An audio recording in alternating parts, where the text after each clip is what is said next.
നമസ്കാരം, സൗമ്യയാണ്. ലൈഫ് പഞ്ചമിയുടെ പുതിയൊരു വീഡിയോയിലേക്ക് എല്ലാവർക്കും സ്വാഗതം. അപ്പോൾ നമ്മൾ കഴിഞ്ഞ വീഡിയോയിലൊക്കെ പച്ചക്കറികളും ഒക്കെ കാണിച്ചില്ലേ? ഇനി നമുക്ക് കാണിക്കാനുള്ളത് ഇവിടെ ഉണ്ടായിട്ടുള്ള കുറച്ച് ചെടികളാണ് കേട്ടോ. ഒരുപാട് ഫ്ലവറിങ് പ്ലാന്റ് ഇഷ്ടപ്പെടുന്ന ആൾക്കാരുണ്ടാവില്ലേ? എനിക്ക് പച്ചക്കറികളും ഇഷ്ടമാണ്, ഫ്ലവറിങ് പ്ലാന്റ്സും ഇഷ്ടമാണ്, എല്ലാം ഇഷ്ടമാണ് കേട്ടോ. അങ്ങനെ ആ ഒരു ഇഷ്ടത്തിൻ്റെ പേരിൽ ഞാൻ കുറച്ചധികം റോസൊക്കെ നട്ട് വളർത്തിയിട്ടുണ്ടായിരുന്നു. റോസ, ജമന്തി. നമ്മുടെ വീഡിയോസ് പണ്ട് മുതലേ കണ്ടുവരുന്നവർക്കാണെങ്കിൽ അറിയാൻ പറ്റും നമ്മുടെ വീട്ടിലെ ചെടികളൊക്കെ. അപ്പോൾ ഈ സീസണിൽ വിരിഞ്ഞ് നിൽക്കുന്ന നമ്മുടെ പൂച്ചെടികളൊക്കെ ഒന്ന് കണ്ടിട്ട് വരാം അല്ലേ? അപ്പോൾ അതിൻ്റെ വിശേഷങ്ങളും നല്ല സോഫ്റ്റ് ആയിട്ടുള്ള പത്തിരി എങ്ങനെ ഉണ്ടാക്കുക എന്നുള്ളത്, അതായത് പത്തിരി പ്രസ്സൊന്നും ഇല്ലാതെ കഷ്ടപ്പെടുന്ന ആൾക്കാരുണ്ടാവുമല്ലോ, നമുക്ക് ഇവിടെ അതൊന്നുമില്ല. അങ്ങനെയുള്ള സാഹചര്യത്തിൽ പത്തിരി തിന്നാൻ ആഗ്രഹം വന്നാൽ എന്താ ചെയ്യുക എന്നുള്ളത് കൂടെ നമുക്ക് നോക്കാമല്ലോ. അപ്പോൾ ഇന്നത്തെ വീഡിയോയിലേക്ക് എല്ലാവർക്കും ഒരിക്കൽ കൂടി സ്വാഗതം.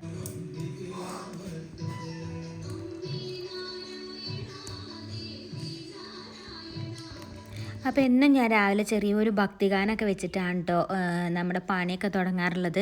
കാരണം എന്താണെന്ന് വെച്ചാൽ ഞാനും അരനേട്ടനും മാത്രമല്ലേ വീട്ടിലുള്ളൂ, വേറെ ഒച്ച അനക്കം ഒന്നുമില്ല. അപ്പം ഞാൻ എന്നും രാവിലെ എണീറ്റാൽ എന്തെങ്കിലുമൊക്കെ പാട്ടിടും. തുടക്കം തന്നെ ആദ്യം കുറച്ച് ഭക്തിഗാനങ്ങളൊക്കെ ഇട്ട് ഒന്ന് മൈൻഡൊക്കെ ഒന്ന് ഫ്രഷായി, പിന്നെ കുറച്ച് സിനിമ പാട്ടോ അല്ലെങ്കിൽ ഫോണിൽ എന്തെങ്കിലും സിനിമകളോ എന്തെങ്കിലും വീഡിയോസൊക്കെ ഓൺ ചെയ്ത് വെച്ചിട്ടാണ് സാധാരണ ഞാൻ കുക്ക് ചെയ്യാറുള്ളത്. കാരണം നമുക്ക് അന്നേരം ഒരു ആളനക്കം എന്ന് പറയുമല്ലോ, അതായത് ഒരു വീട്ടിലൊരു അനക്കമുള്ള പോലെ തോന്നും. അപ്പോൾ പാട്ടൊക്കെ കേട്ടത് ഞാൻ പത്തിരി ഉണ്ടാക്കാൻ തുടങ്ങുകയാണ്. അപ്പോൾ അതിന് വേണ്ടിയിട്ട് ഞാൻ ഒരു യൂട്യൂബ് ചാനലിൽ കണ്ടിട്ട് ഉണ്ടാക്കാൻ തുടങ്ങിയതാണ് കേട്ടോ. ഭയങ്കര ഷേപ്പൊന്നും ഞാൻ പരത്തിയാൽ കിട്ടത്തില്ല, പക്ഷേ പത്തിരീൻ്റെ ടേസ്റ്റ് ഉണ്ടായിരിക്കും. അതായത് നമ്മൾ എത്രയാണ് അരിപ്പൊടി എടുക്കുന്നത്, ഇപ്പോൾ ഒരു ഗ്ലാസ് അരിപ്പൊടി എടുക്കുകയാണെങ്കിൽ 1.5 ഗ്ലാസ് വെള്ളം എടുക്കുക. അപ്പോൾ അത്രയും വെള്ളം നന്നായിട്ട് ചൂടാക്കുക, നന്നായിട്ട് തിളയ്ക്കണം. ആ തിളച്ചതിലേക്ക് നമ്മൾ ഉപ്പും എണ്ണയും കൂടി ഒഴിക്കണം കേട്ടോ. എന്നിട്ട് നന്നായിട്ട് തിളച്ച വെള്ളത്തിൽ നമ്മുടെ ഗ്യാസ് ലോ ഫ്ലെയിമിൽ ഇട്ടിട്ട് പൊടി ചേർത്ത് കൊടുക്കണം.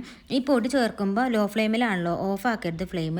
എന്നിട്ട് നന്നായിട്ട് ഇളക്കി കൊടുക്കുക. നമ്മൾ ഈ പൊടി ഇടുമ്പോൾ തന്നെ വെള്ളം ആ പൊടി കുടിക്കുക മീൻസ് വെള്ളം നന്നായിട്ട് ആ പൊടി അബ്സോർബ് ചെയ്താൽ ഇത് ഇങ്ങനെ ആയിരിക്കും. അപ്പോൾ അതുകൊണ്ട് നന്നായിട്ട് നമ്മൾ ഇളക്കണം.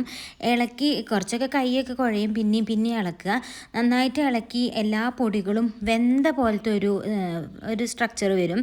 അന്നേരമാണ് നമ്മൾ ഇളക്കൽ നിർത്തേണ്ടത്. എന്നിട്ട് നമ്മളത് അടച്ച് വെക്കണം. ഫ്ലെയിം ഓഫ് ചെയ്തിട്ട്, അതായത് നമ്മുടെ ഗ്യാസ് ഓഫ് ചെയ്തിട്ട് ഇത് അടച്ച് വെക്കുക. ആ ഒരു ചെറിയ ചൂടിലിരുന്നിട്ട് ആ പൊടി നന്നായിട്ടൊന്ന് കുക്കായി കിട്ടും. ഗ്യാസ് കത്തിക്കേണ്ട ആവശ്യമില്ല കേട്ടോ. പൊടിയെല്ലാം മിക്സായി കഴിഞ്ഞിട്ടുണ്ടെങ്കിൽ ലോ ഫ്ലെയിമിലുള്ള ഗ്യാസ് ഓഫ് ചെയ്ത് വെച്ചാൽ മതി. എന്നിട്ട് ഒരു 5-10 മിനിറ്റ് കഴിയുന്നവരെ അത് അടച്ച് വയ്ക്കുക. പിന്നെ തുറന്നിട്ട് നമ്മുടെ കൈ വെള്ളത്തിൽ മുക്കിയിട്ട്, അതായത് പച്ച വെള്ളത്തിൽ മുക്കിയിട്ട് ഈ പൊടി നന്നായിട്ട് കുഴച്ചെടുക്കണം കേട്ടോ. ഒരു ഇളം ചൂടോടെ തന്നെ കുഴച്ചെടുക്കണം. ഇതൊരു ചൂട് വിട്ട് കഴിഞ്ഞാൽ പിന്നെ അത്ര സുഖം ഉണ്ടാവില്ല. അപ്പോൾ അതുകൊണ്ട് കൈ പൊള്ളാതിരിക്കാനാണ് ഇടയ്ക്കിടയ്ക്ക് നമ്മളൊരു കൈ വെള്ളത്തിൽ മുക്കുക. ഇത് നന്നായിട്ട് കുഴച്ച് സെറ്റാക്കി എടുക്കണം കേട്ടോ പത്തിരീൻ്റെ പൊടി നല്ല. ഇപ്പോൾ കുറേ ആൾക്കാർക്ക് ഉണ്ടാവുമല്ലോ പത്തിരിപ്പൊടി കുഴച്ച് കഴിഞ്ഞിട്ടുണ്ടെങ്കിലും അതിൻ്റെ ആ മിക്സ് ശരിയാവാതെ വരിക. അപ്പോൾ ചുടുമ്പോൾ പൊന്തി വരത്തില്ല, സോഫ്റ്റായിട്ട് കിട്ടത്തില്ല പത്തിരി. അങ്ങനെയുള്ള പ്രോബ്ലംസൊക്കെ മാറാനുള്ള ഒരു എളുപ്പ വഴിയാണിത്. ഇത് ഞാൻ പറഞ്ഞതല്ല, ഞാനൊരു യൂട്യൂബിൽ നോക്കി കണ്ടതാണ്. പക്ഷേ ഞാൻ അങ്ങനെ ചെയ്തപ്പോൾ ഞാൻ ഉണ്ടാക്കിയ പത്തിരിയൊക്കെ അടിപൊളിയായിരുന്നു കേട്ടോ.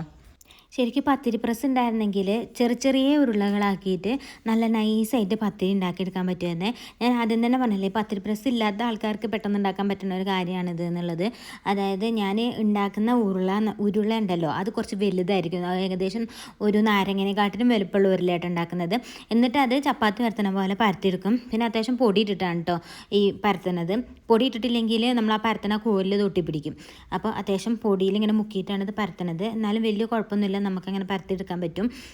പത്തിരി പ്രസ് ഉണ്ടെങ്കിൽ നല്ല സുഖമായിരുന്നു കേട്ടോ. ഇത്ര കട്ടിയും വരില്ല, ചെറിയ നല്ല നൈസായിട്ടുള്ള പത്തിരി ഉണ്ടാക്കാൻ പറ്റും. പക്ഷേ ഇത് കട്ടിയുണ്ടെങ്കിലും ഉണ്ടാക്കി കഴിയുമ്പോൾ നല്ല സോഫ്റ്റ് പത്തിരിയായിട്ട് കിട്ടും കേട്ടോ. ഇപ്പം നമ്മുടെ പത്തിരി കാണുമ്പോൾ നല്ല കട്ടിയുള്ള പത്തിരിയായിട്ട് തോന്നും കേട്ടോ. പക്ഷേ നന്നായിട്ട് നമ്മൾ നല്ല ചൂടുവെള്ളത്തിൽ കുഴച്ചെടുത്തിട്ടുണ്ടെങ്കിൽ എത്ര കട്ടിയുള്ള പത്തിരി ആണെങ്കിലും നല്ല സോഫ്റ്റായിട്ട് കിട്ടും കേട്ടോ. അത് ഞാൻ കാണിച്ചു തരാം. പിന്നെ പത്തിരീൻ്റെ പൂ പോലുള്ള ഷേപ്പൊന്നും നോക്കണ്ട, നമുക്ക് പത്തിരീൻ്റെ ടേസ്റ്റ് കിട്ടിയാൽ മതിയല്ലോ. ഇവിടെ ആ പ്രഷർ ഇല്ലാത്തതുകൊണ്ടാണ്. പ്രഷർ ഉണ്ടെങ്കിൽ നമുക്ക് കറക്റ്റ് റൗണ്ടിൽ ഇങ്ങനെ കിട്ടും, ഇങ്ങനെയൊന്നും ആവാതെ. പിന്നെ വേണമെന്നുണ്ടെങ്കിൽ നമുക്കിത് ഇങ്ങനെ റൗണ്ടിലൊരു പാത്രം വെച്ചിട്ട് ഇങ്ങനെ കട്ട് ചെയ്തെടുക്കാവുന്നതൊക്കെയാണ്. ഞാനത് ഹൈ ഫ്ലെയിമിൽ ഇട്ടിട്ടാണ് ഉണ്ടാക്കുന്നത്. അതാകുമ്പോൾ നമുക്ക് ചെറിയൊരു ചൂട് കിട്ടുക, എന്നിട്ട് പെട്ടെന്ന് മറിച്ചിടുക. എന്നിട്ട് ഇത്തിരി കഴിയുമ്പോഴത്തേക്കിനും അത് പൊന്തി വരും. കാണിച്ചു തരാം.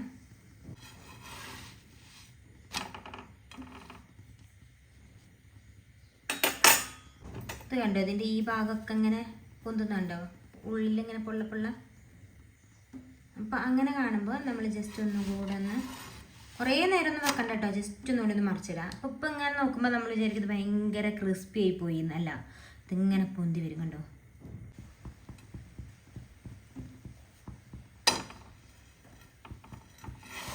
ഈ പത്തിരി ചുടുമ്പോൾ നിങ്ങൾ വിചാരിക്കും ഈ ചട്ടി മാറ്റാനായില്ലേ എന്നുള്ളത്. ഞാൻ നാട്ടുന്നുണ്ടല്ലോ നല്ലൊരു ചട്ടി കൊണ്ടുവന്നിട്ടുണ്ടായിരുന്നു, നമ്മുടെ മസാല ദോശ ഉണ്ടാക്കാൻ, ഇതുപോലെ പത്തിരി ഉണ്ടാക്കാനൊക്കെ നല്ലൊരു നോൺ സ്റ്റിക്കിൻ്റെ കൊണ്ടുവന്നിട്ടുണ്ടായിരുന്നു. ഈ വർഷം നാട്ടിൽ നിന്ന് വന്നതിന് ശേഷം പല വയ്യായികളായിട്ടും റെസ്റ്റും കാര്യങ്ങളൊക്കെ ആയിട്ട് പോയതുകൊണ്ട് അത് നമ്മുടെ അടുക്കളയിൽ പണിയെടുത്ത ആൾക്കാരെല്ലാവരും കൂടെ അത് കുറച്ചൊക്കെ ഒന്ന് നശിപ്പിച്ച് വെച്ചിട്ടുണ്ട്. അതായത് നോൺ സ്റ്റിക്കിൻ്റെ പാത്രം ഇപ്പോൾ ഉപയോഗിക്കാൻ പറ്റാത്ത അവസ്ഥയിലാക്കി വെച്ചിട്ടുണ്ട് കേട്ടോ. കാരണം നമ്മൾ നമ്മുടെ പാത്രം കറക്റ്റായിട്ട് മെയിൻറ്റെയിൻ ചെയ്തെങ്കിൽ അത് നേരെ നിൽക്കുകയുള്ളൂ. അപ്പം അതുകൊണ്ട് ആ പാത്രം കേടാണ്, അതുകൊണ്ടാണ് ഈ ഒരു പാത്രം എടുത്തത്. ഇനി നാട്ടിൽ നിന്ന് തിരിച്ചു വരുമ്പം നല്ല പാത്രങ്ങളൊക്കെ ആയിട്ട് വരണം. സോഫ്റ്റ്നെസ് കാണിച്ചാൽ കേട്ടോ, കണ്ടോ എന്തൊരു സോഫ്റ്റ് പത്തിരി നോക്കും കണ്ടോ, സോഫ്റ്റ് പത്തിരി. അപ്പോൾ ഞാൻ ബാക്കിയുള്ള പത്തിരിയൊക്കെ ചുട്ടുകൊണ്ടിരിക്കുകയാണ് കേട്ടോ. കുറച്ചധികം പത്തിരി ഉണ്ടാക്കിയിട്ടുണ്ട്. ബീഫ് കറിയാണ് കേട്ടോ ഇതിൻ്റെ കൂടെ കഴിക്കാമെന്ന് വിചാരിച്ചത്. ഞാൻ തലേന്ന് ബീഫ് കറി ഉണ്ടാക്കി വെച്ചിട്ടുണ്ട്. പത്തിരി ഉണ്ടാക്കുമ്പോൾ ഒന്നില്ലേ ബീഫ് കറി അല്ലെങ്കിൽ ചിക്കൻ കറിയാണ് ഉണ്ടാക്കാറുള്ളത്. ഇപ്രാവശ്യം ഞാൻ തലേന്ന് ബീഫ് കറി ഉണ്ടാക്കി വെച്ചിട്ടോ. ഒട്ടുമിക്ക ദിവസങ്ങളിലും തലേന്ന് ഉണ്ടാക്കാറുണ്ട്. അപ്പോൾ നല്ല ബീഫ് കറിയും പത്തിരിയൊക്കെ കൂട്ടിയിട്ട് രാവിലത്തെ ബ്രേക്ക്ഫാസ്റ്റ് കഴിക്കണം. അപ്പോൾ ഇത് ഇത്രയധികം പത്തിരി ചുട്ട് കഴിഞ്ഞിട്ടോ, നല്ല സോഫ്റ്റ് പത്തിരി ആയിട്ടുണ്ട്. കട്ടി ഉണ്ടെന്നുള്ളൂ. ഈ കട്ടി കാണുമ്പോൾ, അതായത് ഇതിൻ്റെ കനം കാണുമ്പോൾ ഇത് ഭയങ്കര ഹാർഡാണെന്ന് തോന്നും, പക്ഷേ ഹാർഡല്ല, നല്ല സോഫ്റ്റാണ്. എല്ലാവരും ഒന്ന് ഉണ്ടാക്കി നോക്കണം. പത്തിരി പ്രസ് ഉണ്ടെങ്കിൽ പിന്നെ ഇത്ര മാവ് എടുക്കേണ്ട ആവശ്യമൊന്നുമില്ല, ചെറിയ പത്തിരി തന്നെ നമുക്ക് ഉണ്ടാക്കിയെടുക്കാൻ പറ്റും കേട്ടോ. അപ്പോൾ പത്തിരിയൊക്കെ ഉണ്ടാക്കി കഴിഞ്ഞാൽ ആ ഒരു അടുപ്പിക്ക് ഞാൻ ചായക്കുള്ള വെള്ളം വെച്ചിട്ടുണ്ട്. എന്നിട്ട് ഗ്യാസിൻ്റെ ആ ഒരു ടോപ്പൊക്കെ ഒന്ന് ശരിയാക്കിയായിരുന്നു, തുടച്ച് ക്ലീൻ ചെയ്യായിരുന്നു. ഗ്യാസ് ടോപ്പും ടേബിൾ ടോപ്പും ഒക്കെ തുടച്ച് ക്ലീൻ ആക്കിയിട്ട് ചായയും കൂടി ആയി കഴിഞ്ഞിട്ടുണ്ടെങ്കിൽ നമുക്ക് രാവിലത്തെ ബ്രേക്ക്ഫാസ്റ്റ് കഴിക്കാനുള്ളതാവും കേട്ടോ. ഇതിന് ശേഷം നമുക്ക് നേരെ നമ്മുടെ പൂന്തോട്ടവും പൂക്കളും ഒക്കെ കാണാം കേട്ടോ.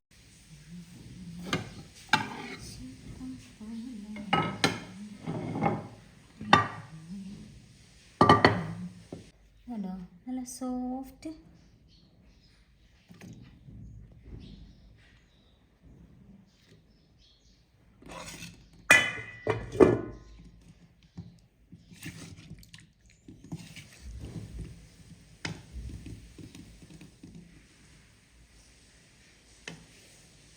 ശരിക്കും പറഞ്ഞാൽ പത്തിരി ഉണ്ടല്ലോ കാണാൻ ലുക്കില്ല എന്നുള്ളൂ കേട്ടോ. നല്ല സോഫ്റ്റ് പത്തിരിയാണ്.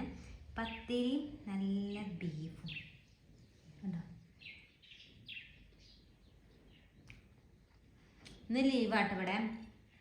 എന്തോ മലാവിയിൽ എന്തിൻ്റെ ഒരു ലീവാണ്. അപ്പം അതാ ഞാനിന്ന് പത്തിരി ഉണ്ടാക്കാമെന്ന് വിചാരിച്ചത്. കാരണം കുറച്ച് സമയം എടുക്കുമല്ലോ. അപ്പം നേരനായിട്ടും ലീവ് ആയതുകൊണ്ട് പത്തിരിയും ബീഫ് ഞങ്ങൾ ഇന്ന് തലേന്നേ ഉണ്ടാക്കി വെച്ചു കേട്ടോ.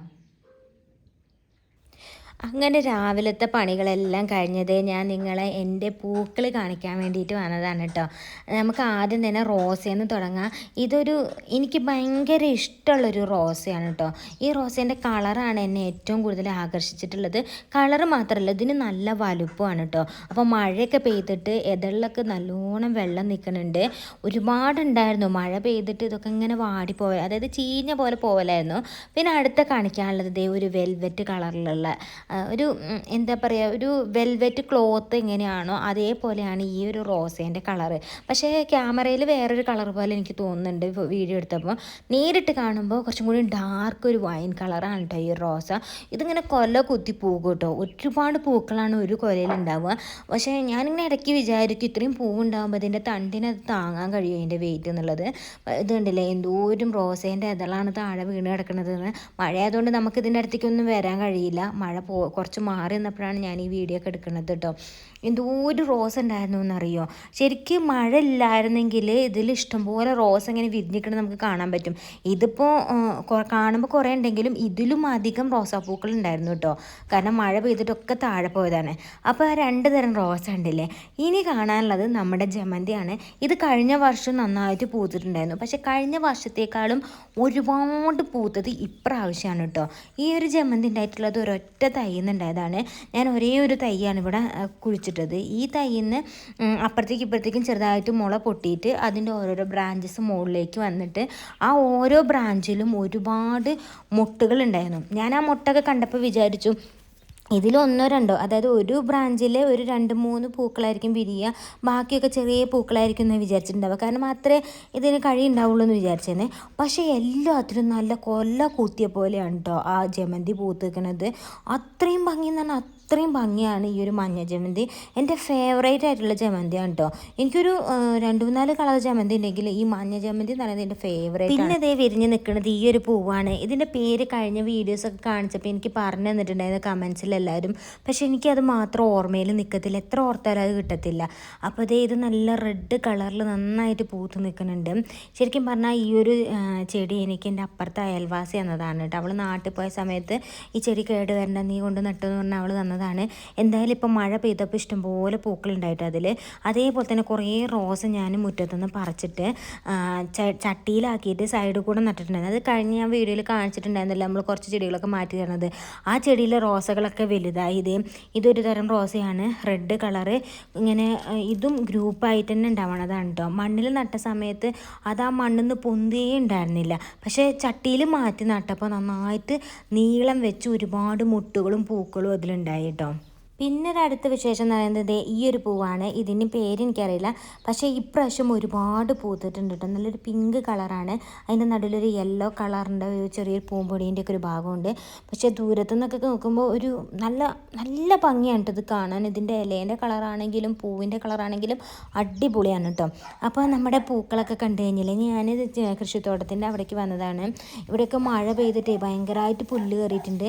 നമുക്ക് കുറച്ചധികം ബട്ടർനട്ടൊക്കെ ഉണ്ടായിട്ടുണ്ട് കേട്ടോ. നമ്മുടെ മത്തൻ്റെ വേറൊരു ടൈപ്പാണല്ലോ ഈ ബട്ടർനട്ട് എന്ന് പറയുന്നത്. ശരിക്കും പറഞ്ഞാൽ ചെറിയ വീട്ടിലുള്ള, അതായത് 1-2 ആൾക്കാർ താമസിക്കുന്ന വീട്ടിലുള്ള ആൾക്കാർക്ക് ഏറ്റവും യൂസ്ഫുൾ ആയിട്ടുള്ളൊരു മത്തൻ വർഗ്ഗമാണ് കേട്ടോ ഈ ബട്ടർനട്ട്. കാരണം നമുക്ക് വലിയ മത്തനൊക്കെ വാങ്ങുകയാണെങ്കിൽ മുറിച്ച് പകുതി ഫ്രിഡ്ജിൽ വെക്കണം, പകുതി കേടുവന്ന് പോകുമ്പോൾ അങ്ങനെയൊക്കെ ആവുമല്ലോ. ആ സമയത്ത് നമുക്ക് ഉപയോഗിക്കാൻ പറ്റുന്ന ഒന്നാണ് ഈ ബട്ടർനട്ട്. കാരണം അത്ര വലുപ്പമല്ലേ ഉണ്ടാവുള്ളൂ. ഒരു ചെറിയൊരു സ്മോൾ ഫാമിലിക്ക് മത്തൻ കഴിക്കണമെന്ന് ആഗ്രഹം തോന്നുമ്പോൾ വാങ്ങാൻ പറ്റുന്ന സാധനമാണ് ഈ ബട്ടർനട്ട് എന്ന് പറയുന്നത്.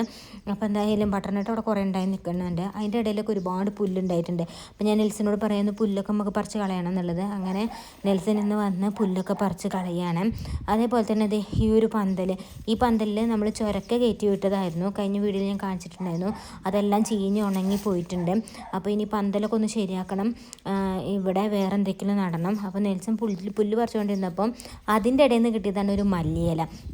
ഇപ്പം മഴക്കാലം ആയതുകൊണ്ട് ഫുള്ള് പുല്ല് നിറഞ്ഞുകൊണ്ട് ഈ മല്ലിയിലേൻ്റെ തണ്ടിന് കുറച്ച് നീട്ടം വെച്ചിട്ടുണ്ട് കേട്ടോ. വേനലാണെങ്കിൽ മല്ലിയിലേൻ്റെ തണ്ടിന് അത്ര നീട്ടം വെക്കില്ല. പിന്നെ ഞാൻ കഴിഞ്ഞൊരു വീഡിയോയിൽ ഒരു ചാനലിലാണോ എന്തിലാണെന്ന് അറിയില്ല, ഒരു ചെറിയൊരു വീഡിയോയിൽ ഞാൻ കണ്ടിട്ടുണ്ടായിരുന്നു മല്ലി 2 തരത്തിലുണ്ടെന്ന്. അതായത് നമ്മൾ കടയിൽ നിന്നൊക്കെ വാങ്ങണ മല്ലി ഭയങ്കര തിക്കായിട്ടാണല്ലോ ഉണ്ടാവുക. അത് വേറെ തരം മല്ലിവിത്താണ് കേട്ടോ. അത് കിട്ടുകയാണെന്നുണ്ടെങ്കിൽ അത് നടണം എന്ന് ഞാൻ വിചാരിക്കുന്നുണ്ട്. പിന്നെ ഇതേ കുറേയൊക്കെ കഴിഞ്ഞപ്പോൾ അരനേട്ടൻ വന്നിട്ടുണ്ട്. അരനേട്ടൻ ഈ ഒരു നമ്മുടെ ഒരു കന്നാസ് പോലത്തെ സാധനം മുറിച്ചത് അതിൽ കുറേ കിഴങ്ങ് നട്ടിട്ടുണ്ടായിരുന്നു. അപ്പോൾ കിഴങ്ങും ക്യാരറ്റും ഒക്കെ എന്തായെന്നുള്ളത് നോക്കാൻ വന്നതാണ്. ഇത് കള പറിക്കുമ്പോൾ ആ കിഴങ്ങൊക്കെ പുറത്തേക്ക് കാണുന്നു, വളരുന്നുള്ളു കിഴങ്ങ്. കണ്ടോ ഇവിടെ 2 കുഞ്ഞു കിഴങ്ങ് കണ്ടോ?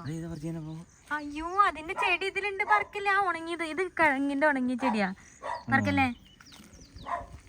മതി മതി മതി മതി കള പറിക്കാൻ ഇറങ്ങിയുള്ള കിഴങ്ങ് അതവിടെ നിന്നോട്ടെ, പുല്ലേ. അരനേട്ടപ്പോ വന്നത് എന്തിനാ?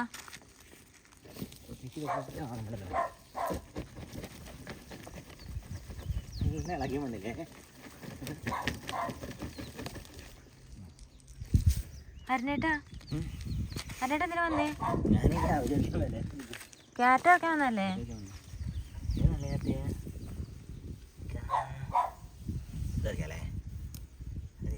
എന്താ വായ പറയില്ല. പിന്നെ എന്താ അടിക്കുണ്ടാവല്ലേ?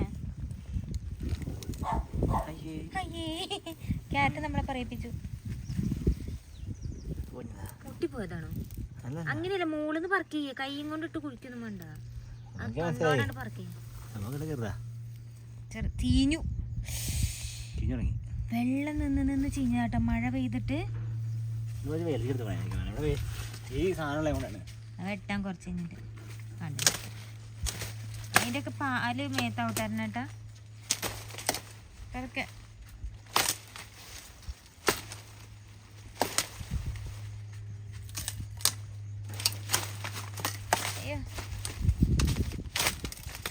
പതുക്കെ പതുക്കെ ഉപ്പായൊക്കെ ചാടി പോ. മതി മതി.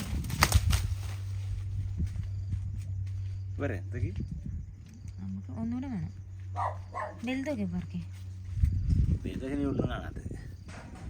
അതൊക്കെ വലുതാ, ഇതൊക്കെ വലുതാ. ആ ചെടിയൊക്കെ ഇഷ്ടമില്ല. ചീഞ്ഞാണ് ഞാനേട്ടാ. ഇതിൽ ഞാൻ നിറച്ച് മരത്തിന്റെ പൊടിയൊക്കെ ഇട്ട് ഉണ്ടാക്കിയതാണ്.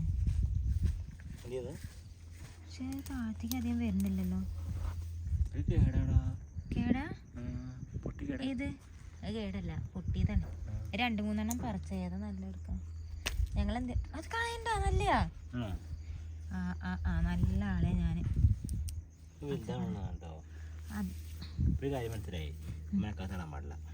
അല്ലെങ്കിലും ഇതൊന്നും മഴക്കാലത്ത് ഇടാൻ പറ്റില്ല, അല്ലെങ്കിൽ കുറച്ച് ഷെയ്ഡിൽ വെക്കണം.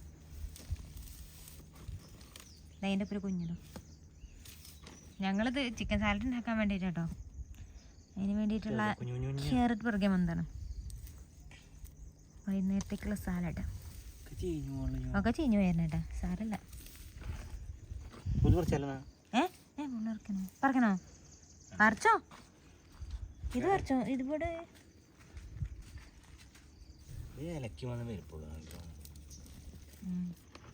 ആവുന്നുള്ളായിരിക്കും. വെള്ളം കൊണ്ട് ചീഞ്ഞതായി എങ്ങാണ്ടായിരിക്കും. മതി. ഒക്കെ കുഞ്ഞിതാ. ഹേ, നമുക്ക് നാടാ തിന്നുകൂടെ.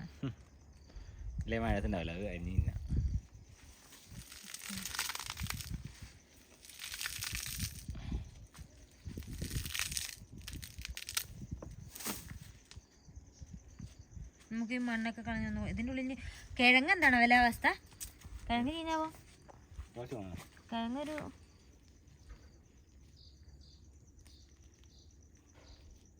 ഈ ചെടിയോടെ പറിച്ചത്. കിഴങ്ങുണ്ട്, പാക്കണ്ട കണ്ടെന്ന് കാണിച്ചിട്ടേ. കിഴങ്ങുണ്ട്. മണ്ണിട്ടോ നമ്മളെ നാട്ടിലെ കിഴങ്ങാ. സൂപ്പർ മാർക്കറ്റിൽ നിന്ന് വാങ്ങി കുഴിച്ചിട്ടോ. കർഷകനാ, കള പറിക്കാൻ ഇറങ്ങിയതാ. കള പറിച്ച് തോട്ടം ഇങ്ങനെ ആക്കിയിട്ടുണ്ട്.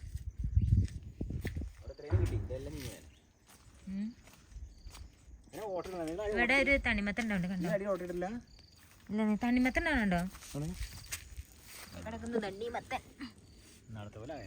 അതിൻ്റെ ഇടയിൽ എന്തെങ്കിലും വെക്കണം. കഴിഞ്ഞ പ്രാവശ്യം 2-3 വലിയ തണ്ണിമത്തുണ്ടായിരുന്നു, ഒക്കെ ചീഞ്ഞു പോയി.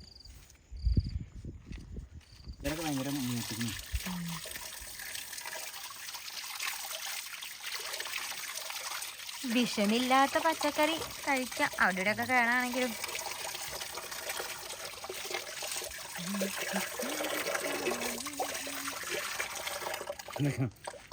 മുളയിലേന്ന് കളിക്കാം നമ്മൾ. നമ്മളുടെ ക്യാബേജ് നമ്മൾ പറിക്കാൻ പോവാണ്. കുറേ കാലം എന്ത് കാര്യമൊന്നുമില്ല.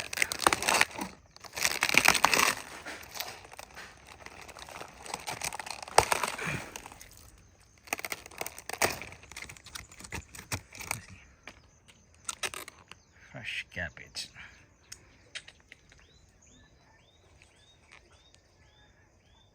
നമ്മുടെയൊക്കെ വീട്ടിൽ നമുക്ക് തന്നെ ഇങ്ങനെ കൃഷി ചെയ്യാൻ പറ്റും കേട്ടോ. ഫ്രഷായിട്ട് നല്ല ഫ്രഷ് സാധനം പറിച്ചെടുക്കാം. അപ്പോൾ ഇന്നത്തെ ഹാർവെസ്റ്റിംഗ് ഒക്കെ കഴിഞ്ഞു കേട്ടോ. അപ്പോൾ ഉച്ചത്തേക്ക് അതൊക്കെ കഴിഞ്ഞ് വന്നിട്ടാണ് ഉച്ചത്തേക്ക് ഇതേ ചിക്കൻ വറുക്കുന്നുണ്ട്. ചോറ് മട്ടരിച്ചോറ് ആയിക്കൊണ്ടിരിക്കുന്നു. നല്ല പച്ചപ്പയർ മെഴുക്കുവരട്ടി ഉണ്ടാക്കിയിട്ടുണ്ട്. ഈ പച്ചപ്പയർ നമ്മളേതൊന്നും കിട്ടിയതാട്ടോ. ആകെ ഒരു തോരനല്ലേ കിട്ടിയുള്ളൂ. അത് കഴിഞ്ഞപ്പോഴത്തേക്കും പെരും മഴയായി. അപ്പോൾ ഞങ്ങൾ നേരത്തെ കുറച്ച് ക്യാരറ്റും ക്യാബേജൊക്കെ പറിച്ചില്ല. അത് രാത്രിത്തേക്ക് ചിക്കൻ സാലഡ് ഉണ്ടാക്കാൻ വേണ്ടിയിട്ടാണ്, സാലഡ് കഴിക്കാമെന്ന് വിചാരിച്ചിട്ട്. ഞങ്ങൾ ഇടയ്ക്കിടയ്ക്ക് ഉണ്ടാക്കുന്നതാട്ടോ, ഭയങ്കര ഇഷ്ടമാണത്.